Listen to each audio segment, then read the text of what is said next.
Bon, bonjour à toutes et à tous. Je vois qu'il y en a encore qui me rejoignent. On va commencer doucement. Donc, Anne Gérard, donc Area Occitanie. Je vais donc après passer la main à notre partenaire, qui est donc la société Chep France, à Marianne et Sabrina, qui vont vous faire une présentation donc sur les grands objectifs RSE, quels enjeux pour les acteurs de la supply chain.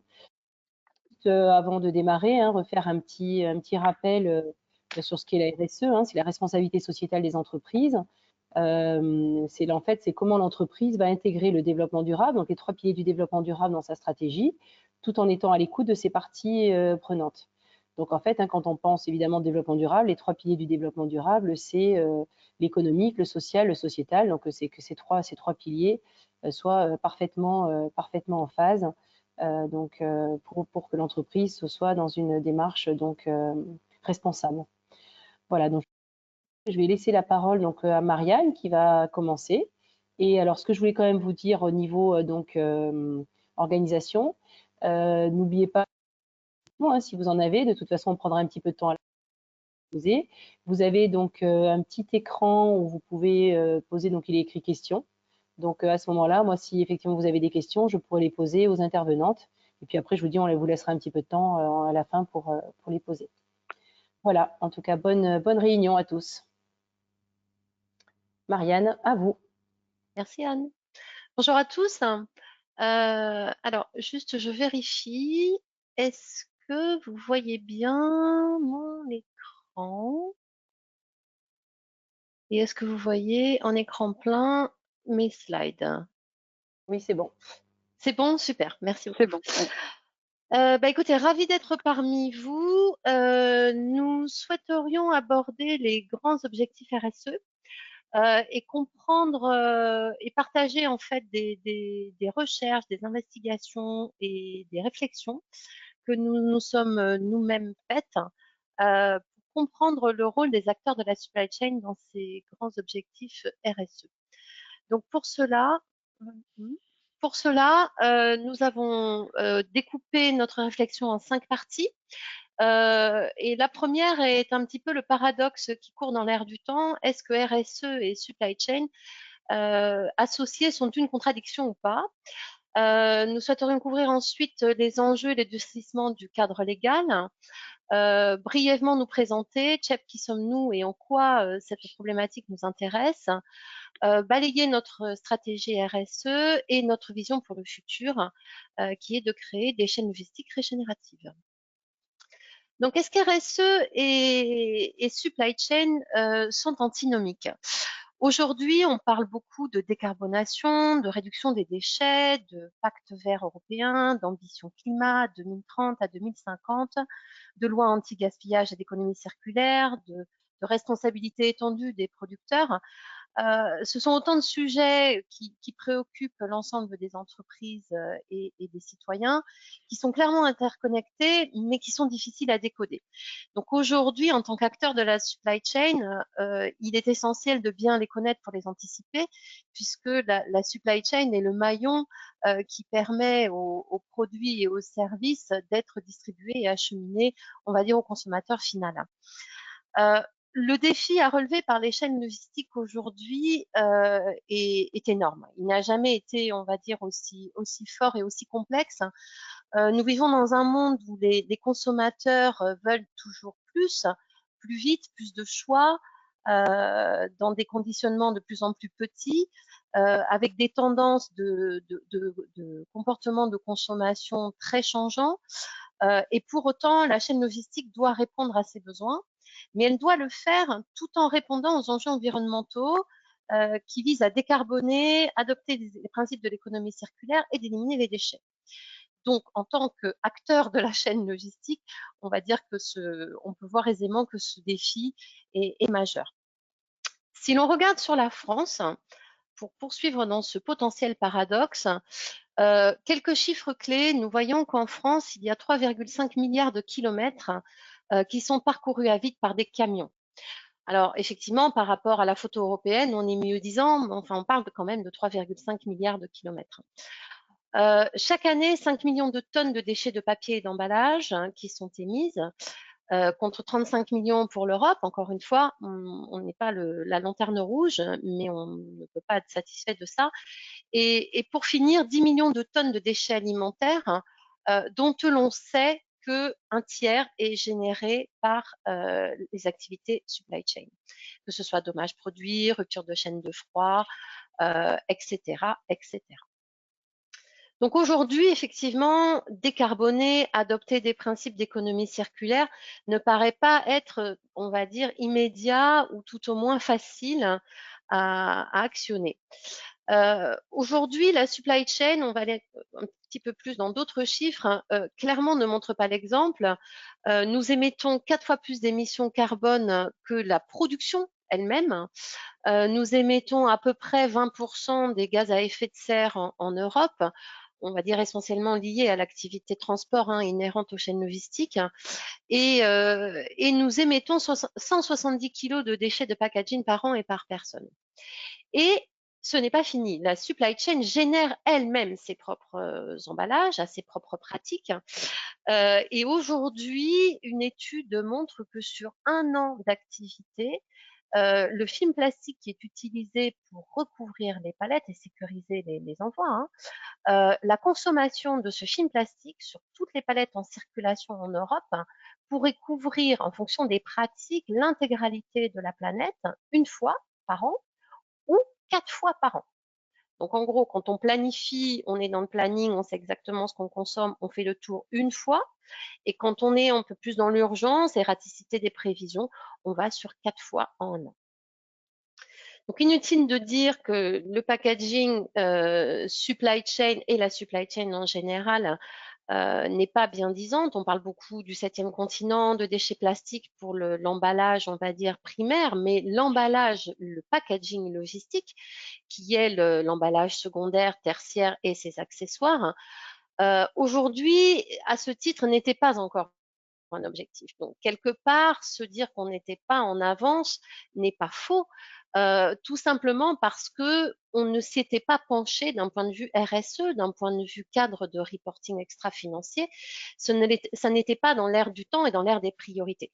Donc, une étude qui a été faite par le World Business Council pour le développement durable, qui est assez connue, qui regroupe de grandes marques mondiales, a identifié, a lancé une grande enquête il y a de ça presque 2 ans. Et les zones qui étaient étudiées étaient véritablement les matières premières, le design du produit, les opérations, mais uniquement 1% sur les opérations de distribution qui incluent la chaîne logistique. Donc évidemment, on peut dire que dans ce cadre-là, quand on ne mesure pas, on ne peut difficilement être meilleur.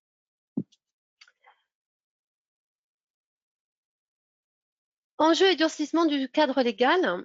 Donc, on peut dire qu'on est assez actif. L'Union européenne a signé depuis les accords de Paris pour l'environnement et la COP 25 et la COP 21, pardon. L'Union européenne a été extrêmement active et pour ceux qui s'en souviennent, Ursula von der Leyen, qui est la présidente de la Commission européenne à Bruxelles, a souhaité que l'Europe soit la première entité à atteindre la neutralité carbone à 2050.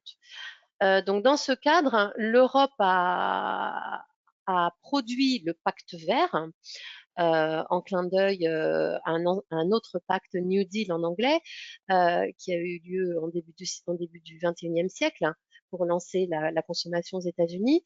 Ce pacte vert on va dire, est assez complexe et assez large et clairement, c'est un plan et une feuille de route qui couvre 11 chapitres, qui contient 50 mesures, qui touchent à peu près toutes les activités pour s'assurer de l'atteinte des objectifs de décarbonation, de réduction des déchets, si je schématise, et d'inclusion des principes de l'économie circulaire au sein de nos opérations et de nos entreprises.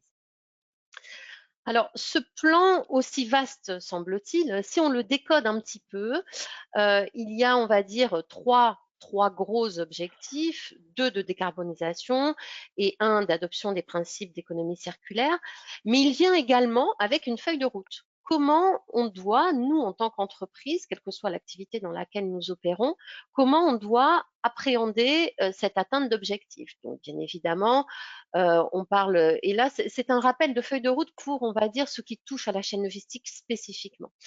Donc là, on est sur effectivement donner des moyens de transport qui soient moins émetteurs de CO2, donc plus verts. On est sur la réduction des ressources naturelles, de la consommation des ressources naturelles en utilisant la collaboration et les technologies digitales, avec une réelle visée à réduire les kilomètres à vide et les distances parcourues. Encourager l'utilisation des énergies vertes et au multimodal et favoriser, quoi qu'il en soit, perpétuellement les circuits courts. Donc ça, c'est la feuille de route pour nous, logisticiens ou acteurs de la supply chain, qui nous attend pour au mieux appréhender ces objectifs de décarbonation. Si maintenant on prend un peu de recul et qu'on regarde l'évaluation de la performance RSE, parce que là on parle quand même d'atteindre les objectifs et on se dit on a tous des stratégies au sein de nos sociétés RSE pour nous aider à atteindre ces objectifs quand ils sont en ligne. Donc aujourd'hui, la performance RSE est devenue, on va dire, très étendue, comme le disait Anne tout à l'heure. La définition initiale, maintenant, le périmètre augmente. Donc la RSE inclut indéniablement, obligatoirement aujourd'hui, une référence aux objectifs de développement durable, les ODD, fixés par le Pacte des Nations Unies. Ça, c'est le B à bas. Il faut avoir ça en ligne de mire dans nos fondamentaux de stratégie RSE. Ensuite, on va structurer la politique RSE. Alors pour ça, on peut s'appuyer sur des fondations. On va s'appuyer sur soit de l'ISO, soit des principes PRI, OSCDE, en fonction d'où on se situe et de la nature du type de société dans laquelle on travaille. Nous avons ensuite des cadres de reporting extra-financiers qui vont être utilisés, encore une fois, en fonction de la nature de la société, SARL, société cotée en bourse. Les plus connus, GRI, IR, TCFD, qui sont les plus pointus. Nous avons ensuite des organismes de notation qui vont permettre de mesurer différents axes, alors parfois sectoriels, souvent sectoriels, parfois international ou national, qui vont permettre de nous noter, d'être comparés à d'autres acteurs, de faire du benchmarking pour évaluer autrement nos performances RSE. Et enfin, il y a les classements.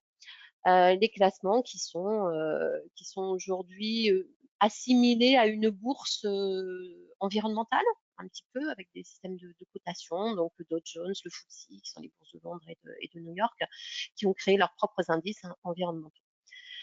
Donc effectivement, quand on a tout ça en tête, on se dit, OK, on a aussi d'autres outils d'impact environnemental, des outils de mesure qui sont liés à cette atteinte d'objectifs et mesurer nos progrès. Donc si on regarde sur les outils de mesure, rappelons-nous le bilan carbone qui a été lancé en France par l'ADEME au début des années 2000, qui a évolué depuis avec des normes ISO, avec des périmètres qui eux-mêmes se sont étendus, mais qui reste quand même très, très focalisé sur les gaz à effet de serre. Et ensuite a surgi l'analyse de cycle de vie, aussi connue sous le nom d'éco-bilan, qui, elle, je dirais, sur un périmètre global entre le bilan carbone et l'analyse de cycle de vie, permet de regarder en fait différents critères en suivant une méthodologie quasiment identique, mais sur davantage de critères. Donc là, on n'est plus uniquement sur les gaz à effet de serre, mais on est également sur sept autres indicateurs comme les impacts sur l'eau, la toxicité des sols, l'acidification, qui peuvent avoir un impact sur l'environnement, mais clairement aussi sur l'être humain et la santé. Donc, si on regarde tout ça, on se dit, OK, voilà, on a des objectifs, on a des structures de politique RSE, on a des enjeux, des outils de mesure, et on a un cadre légal qui évolue. Donc, si on prend, par exemple, en France, la première étape a été, suite au pacte vert européen, a été l'établissement de la feuille de route avec l'agenda 2030, qui est, alors ce sont des extraits du texte original, qui inclut effectivement un périmètre que vous allez voir qui est assez identique au pacte vert européen, qui inclut la décarbonation, la réduction des déchets de plastique, la réduction et le recours au principe de l'économie circulaire. On retrouve ici l'étendue l'extension de ces principes sur l'ensemble des emballages, pas uniquement l'emballage primaire. Donc ça a été la première étape qui a été lancée suite au Grenelle de l'environnement. Et plus récemment, la loi anti-gaspillage pour l'économie circulaire, connue sous le nom de loi AGEC, apporte des modifications. Donc elle étend les filières REP et prévoit un calendrier avec l'extension notamment des emballages dits commerciaux ou industriels dans les filières REP à horizon maximum 2025.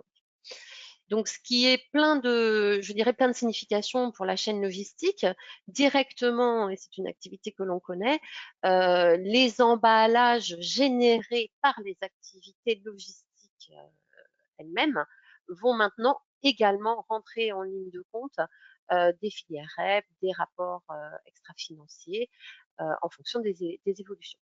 Donc plus concrètement, dans le cadre bleu ici, la description de cette filière, donc en gros, les emballages professionnels et commerciaux seront étendus, soumis au même rythme que les REP. Ce que l'on sait, c'est que cette mise en place sera très probablement avant 2025. Voilà. Donc à envisager, à incorporer, puisque ça a un impact non négligeable aujourd'hui sur les activités de la chaîne logistique. Je vais passer la main à Sabrina qui va vous parler de notre activité et de notre stratégie RSE.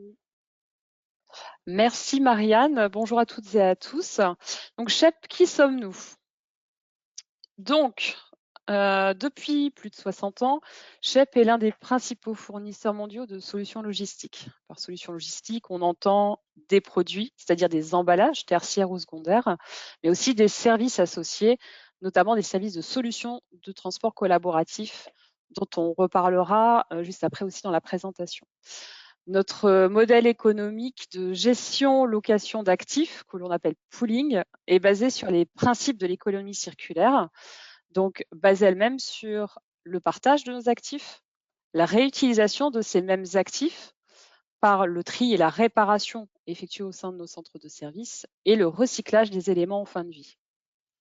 Chaque année, notre activité génère un certain nombre de bénéfices. Donc, vous voyez ici quelques indicateurs clés au niveau du groupe, ce qui nous permet d'être considérés comme l'une des entreprises les plus responsables dans le monde.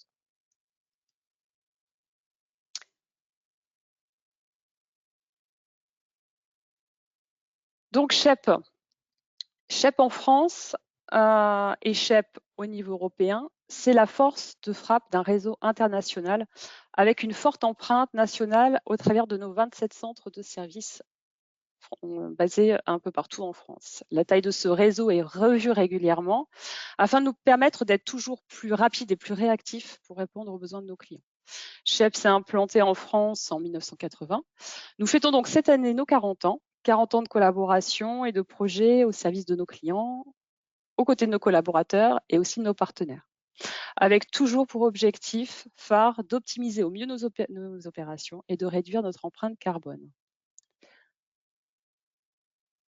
En termes d'organisation, le groupe Brambles contient donc 2 entités opérationnelles. Donc, Shep fait partie de ce groupe Brambles. Donc, la première entité est l'entité digitale qui gère nos big data. Et la deuxième entité est Shep. Donc, sous la marque Shep, nous opérons dans des chaînes logistiques variées, des produits de grande consommation à l'automobile, avec une gamme diversifiée d'emballages que sont les palettes, les conteneurs vrac aussi, des bacs ou des fûts.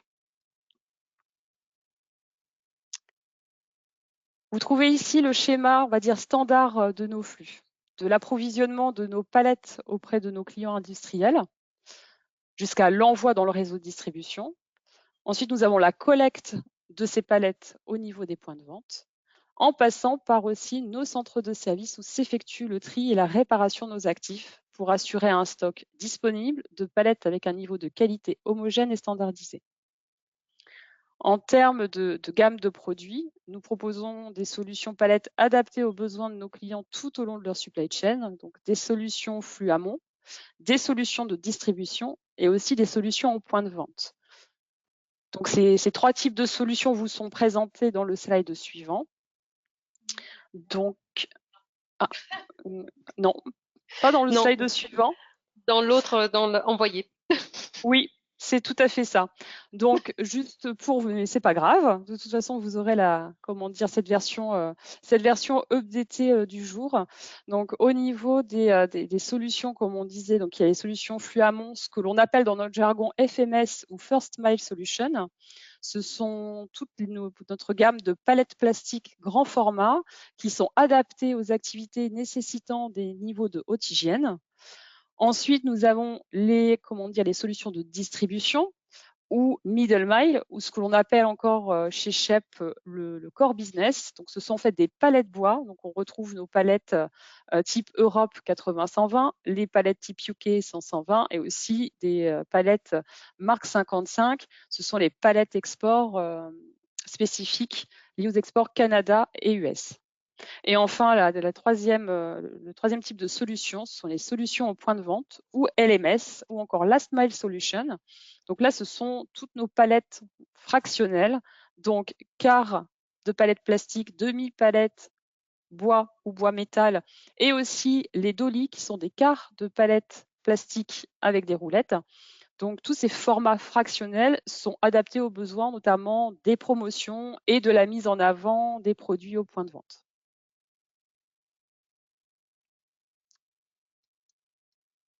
Donc, comme déjà évoqué, notre modèle est résolument circulaire. Et nous avons capitalisé sur cet avantage en travaillant sur 5 axes qui ont renforcé notre identité. Si je fais quelques focus les plus importants, donc sur la partie approvisionnement circulaire, il est important de préciser que le bois utilisé pour la fabrication et pour la réparation est issu à 100% de forêts gérées durablement. Ça, c'est le premier point de focus. Sur la partie récupération des actifs. Donc la récupération de nos actifs, elle est clé, car celle-ci, c'est le cœur de notre système et nous permet de réutiliser nos palettes via un process de collecte qui est optimisé et qui vise à réduire les distances. Le troisième axe fondateur, prolongation de la durée de vie de nos produits. Nos équipes innovation qui sont basées à Orlando œuvrent de façon quotidienne pour concevoir des produits toujours plus robustes et éviter un maximum les casses de produits. Et qui dit éviter les casses dit aussi limiter les opérations de réparation. Donc ça, c'est aussi un de nos points, on va dire, essentiels au niveau de notre équipe innovation. Et le deuxième point lié à cet axe de durée de vie prolongée, c'est qu'aussi que 100% de nos déchets sont recyclés. Quatrième axe fondateur, produit en tant que service. On va dire que produit en tant que service, c'est notre leitmotiv. Nos solutions dépassent le cadre de la commodité en se voulant délivrer un vrai service à valeur ajoutée, le pooling en lui-même, au travers d'un réseau mondial. Ce qui me permet de faire le lien avec le dernier axe, qui est la partie partage et réutilisation. Shep s'efforce au quotidien, ainsi que toutes les équipes, d'optimiser un maximum les flux et d'intégrer nos clients dans des programmes de collaboration transport. On l'a vu en introduction en fait, de ce webinaire, la collaboration au transport est quelque chose de clé. Elle est clé chez Shep notamment, et il nous fera un focus particulier et complet sur ce point dans la dernière partie du webinaire, et on vous présentera notamment ce que c'est que le programme Zero Waste World. Donc un peu de teasing en attendant la fin du webinaire. Donc, fort de tout ça, peut-être que Marianne, je te laisse reprendre la main pour, Oui, bien sûr. pour la partie corporate. Alors, d'un point de vue engagement, Chep, que ce soit au niveau corporate ou au niveau local, comme vous pouvez le voir sur les parties gauche et droite de l'écran, je dirais qu'aujourd'hui, et ce n'est pas une liste exhaustive, on a mis les principaux. Aujourd'hui, il y a 4 axes principaux qui, je dirais, motivent nos différents engagements. Le premier, c'est la mesure perpétuelle de notre performance RSE. Donc, si vous vous souvenez, les 4 bulles que je vous ai présentées tout à l'heure, mesurer en sens notation et classement, c'est quelque chose au niveau mondial qui est très important. Nous sommes une société cotée en bourse. Donc oui, effectivement, nous souhaitons soumettre des dossiers, postuler, en savoir plus, avoir un regard extérieur plus pointu, que ce soit sur les activités multisectorielles ou vraiment propres à notre secteur. Ça, c'est le premier point. Le deuxième point, c'est faire évoluer également les systèmes de mesure et d'évaluation, ce qui est principalement, je dirais, une des raisons de notre engagement très très fort avec la Fondation Ellen MacArthur, qui a sorti au mois de janvier de cette année le premier outil de mesure de circularité pour les entreprises, hein, qui est gratuit, à disposition de tous sur leur site, qui est traduit en français d'ailleurs, et qui permet d'avoir une vision à la fois qualitative, quantitative d'où nous en sommes. Le troisième volet, c'est accompagner la transition vers des pratiques innovantes. Et là-dessus, on peut parler encore une fois d'engagement avec la Fondation Ellen MacArthur, on peut parler d'engagement avec le World Economic Forum, le parallèle, hein, très clair avec le Club des Métairies.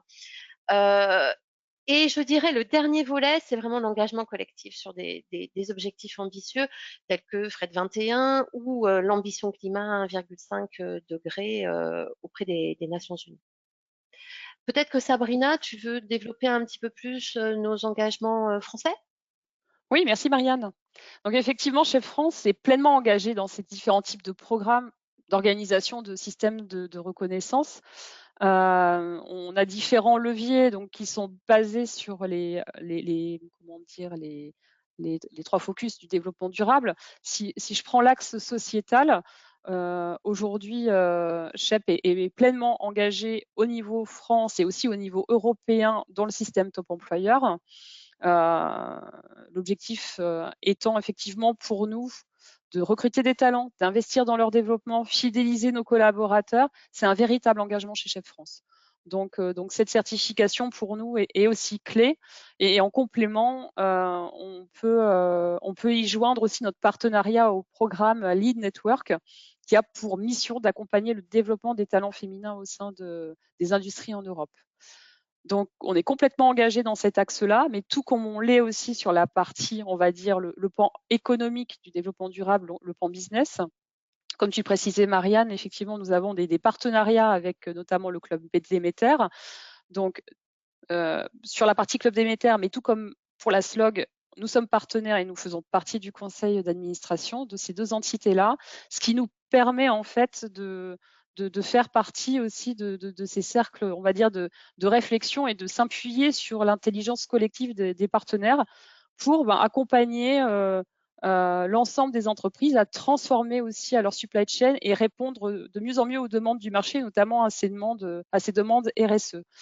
Notamment sur la partie Déméter, CHEP a pu participer activement et à faire partie de la liste des primo-utilisateurs du référentiel RSE en logistique. Donc ça aussi, c'était une aventure assez sympa et où CHEP a pu contribuer pleinement en fait à l'essor de la RSE au sein de la supply. Pour le dernier pan, donc si je souhaitais boucler sur la boucle, sur l'axe environnemental, donc là je souhaiterais évoquer effectivement le programme FRED 21. Chef France est engagé dans ce programme depuis septembre 2019 et d'ailleurs on vous présentera les différents objectifs et axes d'action dans la dernière partie du webinaire.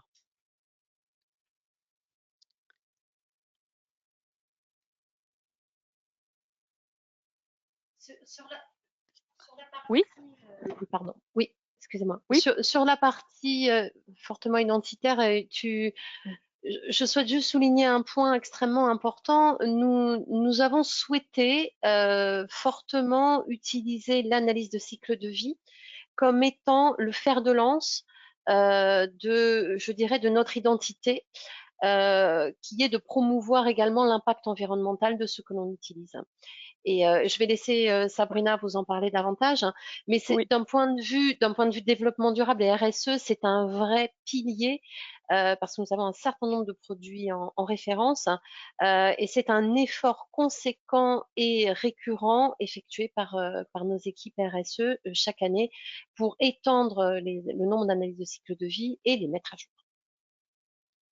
Tout à fait, Marianne. Effectivement, afin de pouvoir, on va dire, accompagner nos clients dans la mesure des avantages de la solution SHEP, on va dire d'un point de vue environnemental notamment, nous sommes dotés d'outils, de 12 outils principaux, et ces outils intègrent l'analyse du cycle de vie. Tu en as parlé, comment dire, dans la deuxième partie du webinaire. Donc, l'analyse du cycle de vie de nos produits phares. Cette analyse du cycle de vie basée elle-même sur les normes, les fameuses normes ISO. Donc, l'objectif, c'est quoi? L'objectif, c'est de fournir des éléments chiffrés montrant les avantages environnementaux offerts par la solution SHEP par rapport à des méthodes alternatives, comme le système échange, par exemple. Donc, pour étayer le propos, je vous propose dans le slide suivant un exemple basé sur le retour d'expérience d'un de nos clients. Donc, les compagnies Salins du Midi, que je tiens tout particulièrement à remercier pour nous avoir accordé le fait de partager ces données. En quelques mots, le groupe Salins est client SHEP depuis 2006. C'est un des principaux saliniers européens. Et les produits du groupe ont différents domaines d'application. Donc l'alimentation humaine, l'agriculture, la chimie, le déneigement, le traitement de l'eau. Leur implantation européenne est notamment comment dire, focusée sur la France avec 6 sites, ensuite l'Espagne avec 4 sites et l'Italie avec 1 site. Donc, je tiens encore à les remercier. Je te laisse la main, Marianne, pour présenter les résultats de cette analyse. Merci. Donc, en termes d'analyse de cycle de vie, comme je vous le disais, il y a 8 indicateurs, dont l'équivalent CO2. En ce qui concerne l'activité, je dirais, réutilisation d'emballage tertiaire, comme nous le faisons aujourd'hui, il y a véritablement trois indicateurs phares, hein, puisque l'impact sur l'acidification des sols est vraiment très, très, très, très mince et n'est pas un facteur, je dirais, de comparaison pertinent. Donc, il y en a trois. Il y a les émissions de CO2, du moins les équivalents en gaz à effet de serre, le bois en mètres cubes consommés et les déchets, bien évidemment, mis en décharge. Donc, trois axes forts par rapport à la feuille de route européenne. L'impact, je dirais, essentiel où il y a une véritable baisse, c'est la consommation, puisqu'un système de partage et de réutilisation, plus on prolonge sa durée de vie, plus il est vertueux et moins, bien évidemment, on consomme de ressources. La partie déchets mis en décharge est assez conséquente, puisqu'effectivement, moins on perd de palettes et plus elles sont perpétuellement récupérées, réutilisées ou revalorisées. Encore une fois, un impact par rapport à d'autres solutions de 77% d'amélioration. Et la partie émissions de CO2, j'aime à dire que les palettes ne volent pas toutes seules, donc on a besoin de moyens de transport ici, et ce que l'on calcule ici, c'est également la distance parcourue pour être approvisionné et bien évidemment rentrer à la maison pour être inspecté et maintenu et remis en service. Donc des chiffres, je dirais, de réduction qui sont assez parlants, à double chiffre à chaque fois, donc qui sont assez pertinents, encore une fois, dans une optique d'inclusion à horizon inférieur à 2025 dans le cadre des filières REP et des rapports extra-financiers. Je vais laisser maintenant Sabrina nous parler de notre engagement RSE et de notre vision du futur. Merci, Marianne. Donc, sur ce plan, le début de l'histoire a démarré en 2015. Donc, en 2015, nous sommes fixés un certain nombre d'objectifs à atteindre d'ici fin 2020. Ceci avec pour volonté de réaliser notre aspiration à un meilleur business, une meilleure planète, une meilleure collectivité. Donc, les 3 piliers du développement durable. Aujourd'hui, à date, nous sommes heureux d'annoncer que nous avons atteint la plupart de ces objectifs de ce plan drastique, et ce qui nous permet de rester dans la course de l'objectif net zéro à fin 2050. En synthèse, d'un point de vue environnemental, on peut dire qu'on a atteint la majorité des objectifs, le zéro déforestation, le zéro déchet mis en décharge, ainsi qu'une réduction de nos émissions de CO2.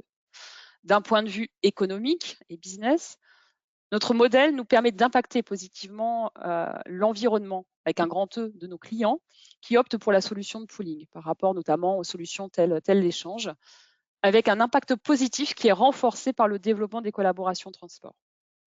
D'un point de vue sociétal, nous avons aussi tenu le cap, on va dire, en poursuivant nos actions de volontariat.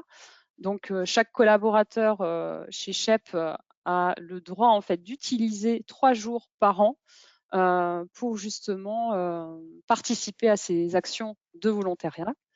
En complément de ces actions, nous avons poursuivi nos dons au profit des banques alimentaires et tout en continuant aussi d'améliorer la mixité, la diversité au niveau de nos postes de direction.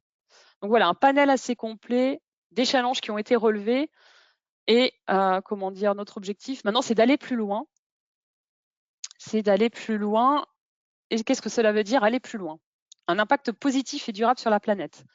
Effectivement, fort des résultats vus précédemment, notre course à la réduction nous a déjà permis d'atteindre, on va dire, le zéro sur un certain nombre d'indicateurs. Notre ambition aujourd'hui et pour notre prochain plan quinquennal est de viser plus que le net zéro et de tendre vers le net positif.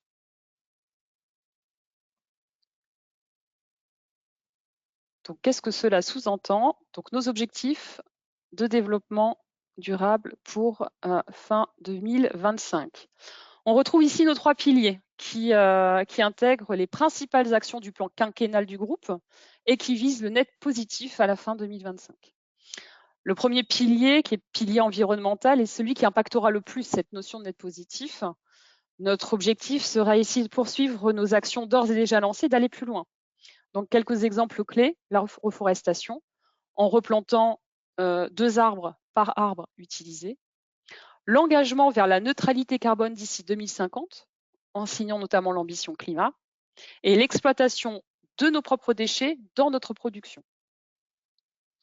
Sur le deuxième pilier, le pilier business, notre objectif principal sera donc de doubler le nombre de collaborations transport qui reste un axe fort chez Shep, et vous le verrez encore plus après dans la suite du webinaire.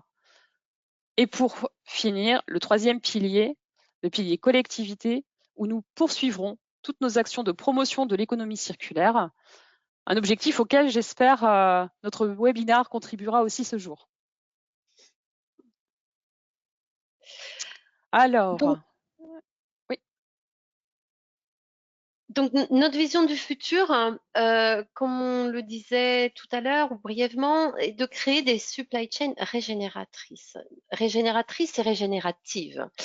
Donc, bien évidemment, ça s'applique à tous les pays constitutifs du groupe. Et l'idée ici est, si je pouvais le résumer, c'est de faire plus en utilisant moins de ressources et en même temps d'utiliser des ressources ou d'apporter, on va dire, un supplément dans nos modes opératoires qui est de reconstruire, si on le peut, ce que l'on a appris à l'environnement et à notre planète. Donc, pour mettre en place des supply chains régénératives, on l'a vu dans la feuille de route du pacte vert et en film directeur, je dirais, de la loi AGEC anti-gaspillage pour l'économie circulaire. L'objectif est de collaborer parce que les chaînes logistiques prises indépendamment ne peuvent poursuivre et aboutir à un changement aussi drastique. Donc, il faut un petit peu s'entendre, se fédérer autour d'objectifs communs, rendre nos supply chains plus agiles, plus adaptables, et la pandémie nous l'a montré, fournir des services d'une manière pérenne, parce que cette collaboration et je dirais cette synchronisation avec les acteurs constitutifs d'une chaîne vont avoir recours à on va dire un certain nombre d'investissements, que ce soit humains ou matériels ou d'infrastructures, notamment informatiques. Je pense notamment au digital. La réduction des déchets et des emballages qui doivent véritablement être conçus et vérifiés et de bout en bout de la chaîne, pour ne pas mettre en péril avec, on va dire, des millions de kilomètres de films plastiques, de la circulation d'un produit sans déchets d'emballage, par exemple. Et aussi encourager les projets collaboratifs tout au long de la chaîne d'approvisionnement.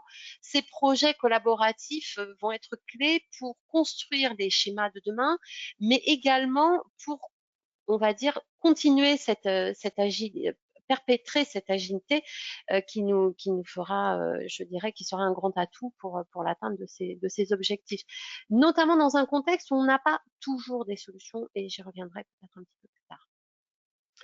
Je vais laisser Sabrina vous parler de l'engagement Fred 21, qui est clé hein, pour l'avenir et notre ambition. Sabrina? Oui, merci Marianne. Oui, donc effectivement, Fred 21, c'est une démarche qui est clé chez nous. Donc Fred 21, pour nous, qu'est-ce que cela signifie pour SHEP et pour SHEP France en l'occurrence? Donc c'est via ce programme, nous officialisons et nous poursuivons nos engagements en matière de réduction de CO2.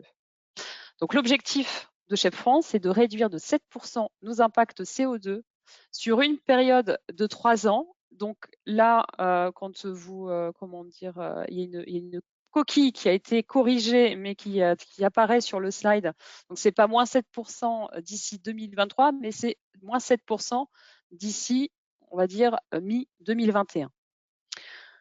Donc pour atteindre cet objectif, 4 piliers de solutions collaboratives ont été mis en œuvre chez SHEP. Au niveau de ces 4 piliers, on va retrouver l'optimisation du taux de chargement.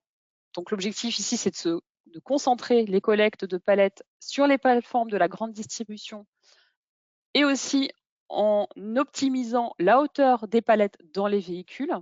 Donc fort de ces 2 actions, l'objectif est de réduire le nombre de camions sur la route. Donc ça, c'est, on va dire, le premier pilier, le premier levier d'action.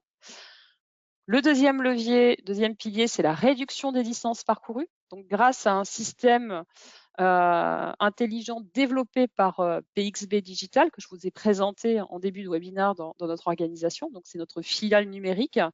SHEP supervise les mouvements de ses clients. Et ainsi, nous sommes en mesure d'optimiser des itinéraires et de partager le transport avec ces mêmes clients pour réduire les kilomètres à vide. Troisième pilier, levier d'action, les moyens de transport. Donc, notre objectif est de réduire le nombre de camions sur la route en livrant les clients parfois directement depuis un distributeur.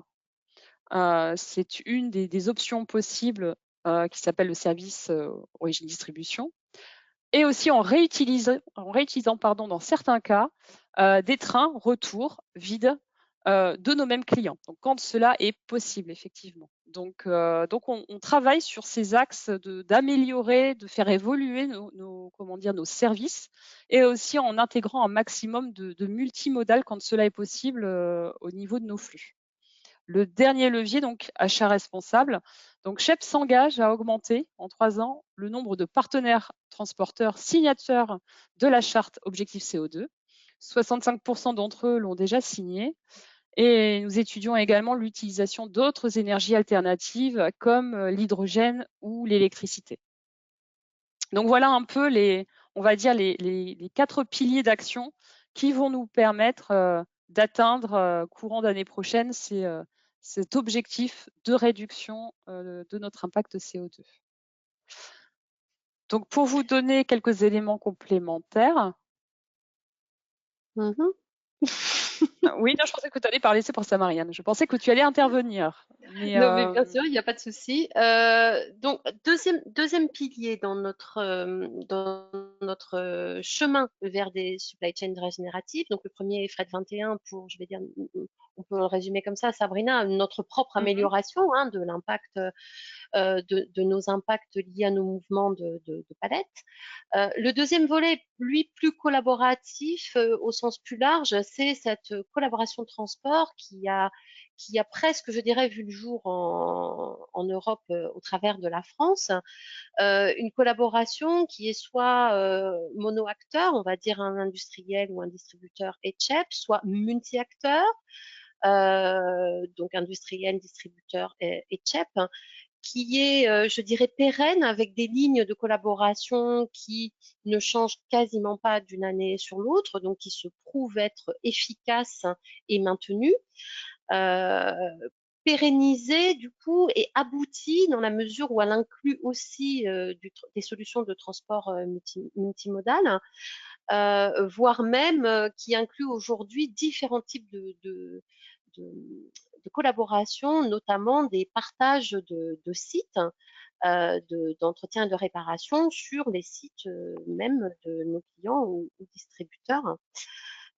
Donc, je dirais une structure très robuste en France qui permet de lutter à la fois sur la réduction des kilomètres à vide, naturellement les distances parcourues également, au travers de multi-acteurs sur des liaisons, je vais dire, qui sont assez stables et qui permettent des économies et qui sont, comme on l'a vu plus tôt, directement liées dans la feuille de route pour le pacte vert et la loi AGEC.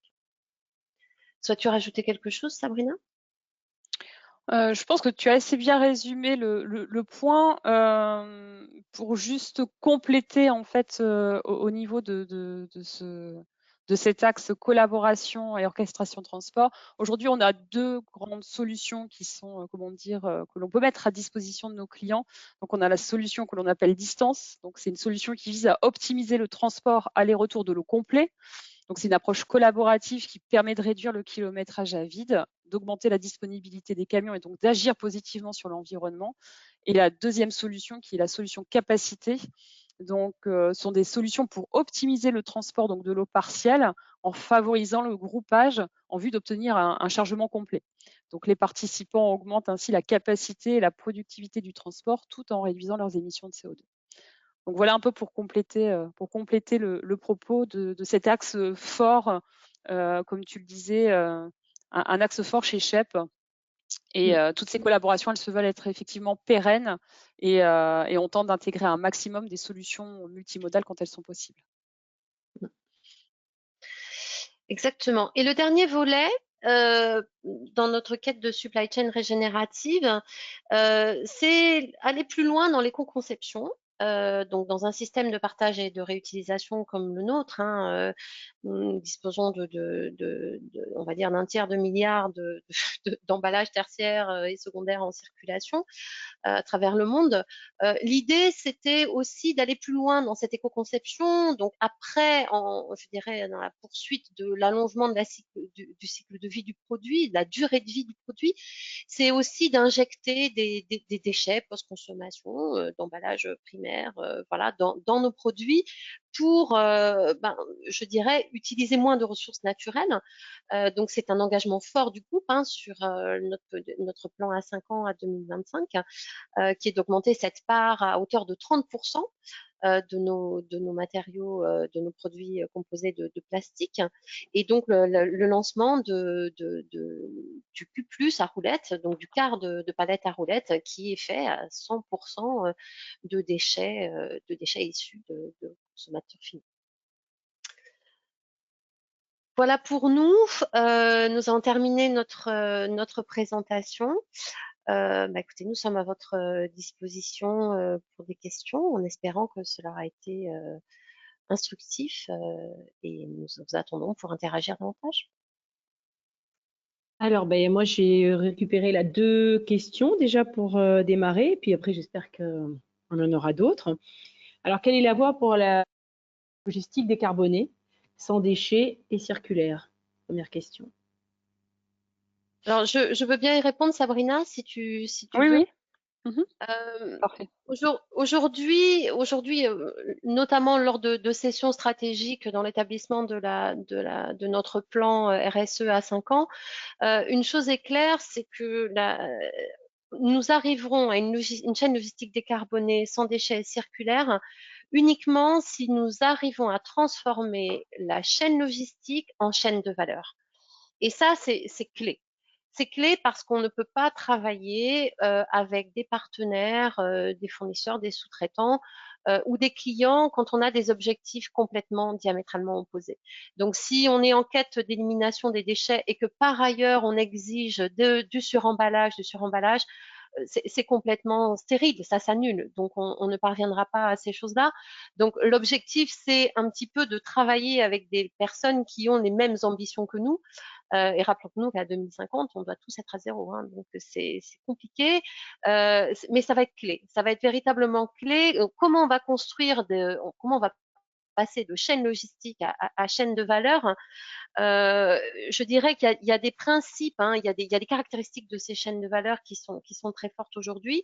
Ces objectifs d'économie circulaire qui doivent être inhérents, donc peu de ressources utilisées, prolongation du cycle de vie des produits, optimisation de l'exploitation des ressources. Il y a une autre caractéristique qui est la flexibilité et l'agilité. Et ça, on n'espère pas avoir d'autres pandémies, on espère déjà sortir de celle-ci, mais on sait très bien que le système est en mutation. La 5G va arriver, il y aura plein d'autres choses qui vont venir auprès de nous en termes de technologie, de moteurs, d'infrastructures. Et tout ça constitue de formidables opportunités, mais en même temps de très gros changements. Et véritablement, il va falloir qu'on trouve des moyens d'être flexible, agile et d'être capable de répondre et d'utiliser ces technologies sans être complètement rupturiste. Donc tout ça va appeler, je dirais, beaucoup à repenser finalement comment on fonctionne et nos processus aujourd'hui. Une autre caractéristique, je dirais, c'est des partenariats robustes et pérennisés de par, on va dire, les investissements que l'on devra tous faire à hauteur de nos ambitions.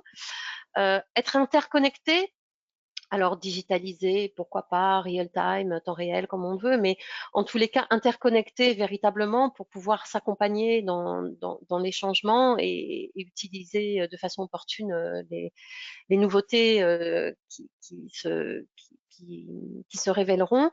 Et je dirais plus que jamais, parce qu'on est dans une chaîne logistique et pour nous c'est extrêmement important, la part de la carbonisation de notre industrie et de nos activités est liée à nos circuits. Donc réduire nos circuits, les rendre plus petits, plus agiles et véritablement revoir les distances, parce que voilà, aujourd'hui en attente de solutions meilleures, il est évident que la réduction des distances est un des moyens faciles pour décarboner ou réduire du moins notre carbonisation. Merci Marianne. Et une autre question. Donc, on a vu que vous aviez des objectifs très, très ambitieux là, pour 2025. Quels sont vos chantiers à 12 mois? Alors, les chantiers à 12 mois, notamment sur la partie régénératrice et régénérative, je dirais le premier chantier, c'est d'accepter qu'il n'y a pas de solution disponible aujourd'hui.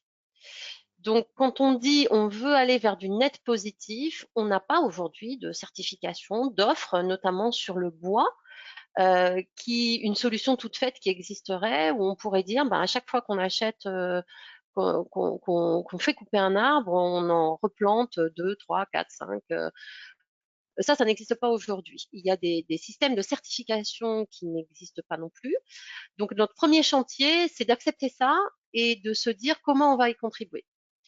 Donc, ce qui n'est pas une mince affaire, mais déjà, on va dire, c'est un chantier qui est essentiel, hein, parce que l'utilisation des ressources va nous aider et va nous permettre d'accéder à cet objectif régénératif. La deuxième chose, c'est comment la supply chain va devoir se réinventer pour être net positive. Donc, au-delà du matériau, par exemple, pour nous, le bois et le plastique pour nos palettes et nos conteneurs, quels vont être les axes majeurs? Est-ce qu'on aura des solutions de transport qui nous permettront d'être mieux disantes, voire net positives? On ne sait pas aujourd'hui, les batteries électriques, la problématique du lithium. Donc, c'est des choses, on va dire, on va devoir faire beaucoup de veille pour comprendre où sont les flux, on va dire les puits d'inspiration qui vont nous permettre de bâtir notre approche et nos tactiques pour atteindre nos objectifs dans les 5 prochaines années. Et le dernier élément, je dirais, c'est devenir aussi devenir partie prenante dans le design des solutions. Donc, vous l'avez vu avec nos engagements actuels, qui sont, je dirais, nombreux. L'objectif est d'aller encore plus loin, de s'associer à des scientifiques pour comprendre comment on peut développer d'autres concepts régénératifs autour de la réutilisation de palettes, que ce soit bois, plastique, et trouver des effets vertueux. Imaginons des déchets de plastique qui permettent des constructions où là, on amoindrit l'impact négatif de l'industrie du bâtiment, par exemple. Merci. Je regarde pas d'autres questions. Moi, j'ai pour le moment une petite remarque. Là, tout à l'heure, vous avez parlé de la REP, là, et donc jusque-là, effectivement, les entreprises payent, enfin, je ne sais pas comment on parle, une redevance par rapport aux déchets qui peuvent se retrouver dans la poubelle du consommateur. Donc a priori, c'est ce que j'ai cru comprendre, tous les autres déchets de la chaîne logistique vont finalement aussi devoir être triés, etc., avec un objectif zéro plastique à l'échéance 2025. Du coup, qui c'est qui va payer tout ça? C'est l'entreprise qui va devoir, comme le système de REP, va devoir le payer sur le reste des emballages? Comment ça va marcher? Ça y ressemble, Anne, hein. Enfin, ce que l'on a vu et je vais dire les recherches qu'on a effectuées et les contacts que l'on a pu avoir, nous avons été sollicités pour donner un certain nombre d'informations. Il semblerait que ce soit l'application telle qu'on la connaît d'une filière REP, c'est-à-dire mode déclaratif. Vous utilisez un système qui est jetable ou non recyclé ou non recyclable. Vous procédez à une déclaration et au vu du déclaré, il y a une taxation qui s'opère. Alors, certains produits ne seront pas taxés et d'autres le seront. Mais c'est effectivement ce vers quoi on va, oui. D'accord. Bon, ça, c'est des choses à intégrer rapidement parce que ça va être des coûts en plus pour les entreprises. Voilà, en fonction de la date de mise en application, oui. Enfin, on a essayé de partager véritablement des informations qui, nous l'espérons, seront pertinentes pour essayer de comprendre un petit peu si ça se calcule en kilos, si ça se calcule. Voilà, essayer d'avoir des ordres d'idées en utilisant des outils tels que l'analyse du cycle de vie qui permettent de comprendre les choses. D'accord. Bon, en tout cas, moi, je trouvais une présentation très claire. Bon, je pense qu'on peut se dire en conclusion qu'il y a vraiment un vrai travail collaboratif à imaginer entre vous, les logisticiens et puis les entreprises agroalimentaires, parce qu'effectivement, comme vous l'avez bien dit, les solutions, elles ne vont pas se trouver comme ça. Et il faut vraiment travailler main dans la main pour arriver à avancer avec, sachant qu'on aura tous le même objectif à 2025, quoi. Donc, il y a un vrai travail à faire. Donc, et la logistique, vous l'avez bien dit et redit, est très consommatrice de CO2, de gaz à effet de serre, donc génère surtout beaucoup. Donc, il y a vraiment un vrai chantier à mettre en place. Donc, moi, j'invite vraiment les entreprises à être vigilantes par rapport à ces points-là. Et quand vous êtes dans une démarche RSE, regardez quand même bien cette partie aussi supply chain qui effectivement sur laquelle vous êtes finalement un maillon et vous avez des choses à faire, à mettre en place, à collaborer aussi avec tous ces prestataires qui vous entourent sur ces sujets-là. Anne, j'interviens parce qu'il y a deux questions. Non, c'est Cathy. Oui. Il y a deux questions. D'accord. Donc, je vais peut-être les lire. Donc, comment proposer de la palette locative lorsque nos propres clients ne font pas partie du réseau CHEP? Et ensuite, comment se passer des suremballages? Se passer des suremballages, si tu veux, Sabrina. Vas-y, je pense que tu as les éléments de réponse. Je peux essayer d'aller dessus. Alors, se passer des suremballages, c'est une très bonne question, je dirais complètement dans l'air du temps. Aujourd'hui, j'ai la chance de travailler pas mal avec la Fondation Ellen MacArthur, qui est quand même la figure emblématique en termes d'économie circulaire. Il y a 3 groupes de travail dédiés avec une quinzaine d'experts mondiaux qui sont sur cette problématique. Donc, le suremballage, il y a différents axes. Soit vous l'enlevez complètement et vous trouvez des solutions qui permettent on va dire, de remplir les fonctions de ces suremballages. Je vais prendre un exemple tout simple pour bien le connaître, qui est notre quart de palette. Notre quart de palette avec, je dirais, plein de petits trous quand on en regarde visuellement, ce que adorent me dire mes fils. En fait, il a un système hyper intelligent qui permet, avec tous ces petits trous, d'utiliser moins de film plastique et d'avoir une meilleure rétention et stabilité des produits. Donc, en termes de promotion, ça permet d'éviter les dommages et ça permet surtout, pensons à cette terre emballée chaque année avec les flux européens, ça permet de réduire la consommation de ressources, donc de film plastique. Est-ce qu'on peut enlever complètement le film plastique? Aujourd'hui, il n'y a pas de solution à échelle qui permette de s'en priver. Sinon, on conteneurise tout, auquel cas on n'a plus, voilà, on n'a plus de suremballage, et là on n'est qu'en conteneur, et bon, ça pose d'autres problématiques. Il faut des seaux, il faut pouvoir mettre des codes barres pour pouvoir le tracer. Mais c'est une des solutions envisagées. Par exemple, H&M, c'est sur le public, hein, c'est sur le site, il le publie bien volontiers, ils ne travaillent qu'en bac scellé. Donc après, c'est leur propre chaîne avec leur magasin, leur propre plateforme, mais ce sont des solutions qui petit à petit sont envisagées. Certains l'envisagent sur des flux amont, par exemple, où là, il n'y a plus de suremballage, voire même plus d'emballage secondaire jetable. Et typiquement, c'est des choses que font notre filiale Palécon avec des conteneurs semi-vrac. Donc, il y a des véritables réflexions sur déshydrater des produits, utiliser peut-être moins de suremballage, ou avec un emballage primaire inexistant ou plus petit. Il y a je dirais une multitude de solutions à l'étude. La réutilisation en est une, le vrac en est une autre, et de nouveaux contenants aussi réutilisables ou recyclables ou compostables. Si je peux me permettre sur ce point-là, nous on a justement un parcours éco-conception actuellement là, que l'on mène avec Citeo, justement, pour aider les entreprises sur tout ce qui est justement ces problématiques d'éco-conception. Donc c'est sûr qu'on s'est évidemment dans un premier temps attaché à tout ce qui était effectivement emballage primaire, mais pas que. Effectivement, après le suremballage, etc., tout ça rentre dedans. Et donc on a une autre session le 12 janvier, justement aussi. Donc là, on est plus orienté plastique, mais quand même, bon, voilà, c'est des sujets sur lesquels on travaille. Et en Occitanie, il y a aussi un pôle de compétitivité qui s'appelle le pôle éco-conception et qui travaille de façon très spécifique sur les entreprises pour les accompagner sur ces sujets. Voilà.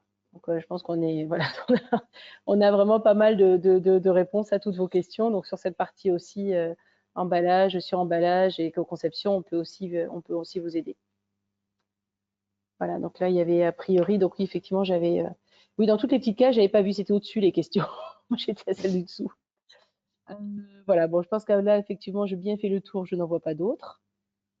Bah, écoutez, on va du coup terminer là. En tout cas, donc, vous recevrez tous évidemment la présentation et l'enregistrement de ce webinaire. Et puis, en tout cas, je remercie Marianne et Sabrina leur explication. Et en tout cas, bravo aussi pour l'engagement RSE de la société Shep. Hein, c'est un bel exemple. Il y a des leçons aussi à tirer de ce que vous faites. Et on voit que vous avez vraiment bien intégré tous les piliers du développement durable. Donc, bravo à vous. Et merci. Merci beaucoup, Anne. Et effectivement, s'il y a d'autres questions particulières, n'hésitez pas à nous les retransmettre et on partagera les réponses. On les transmettra. Merci à vous. Merci. Merci à vous. Très bon après-midi. Au revoir. Au revoir.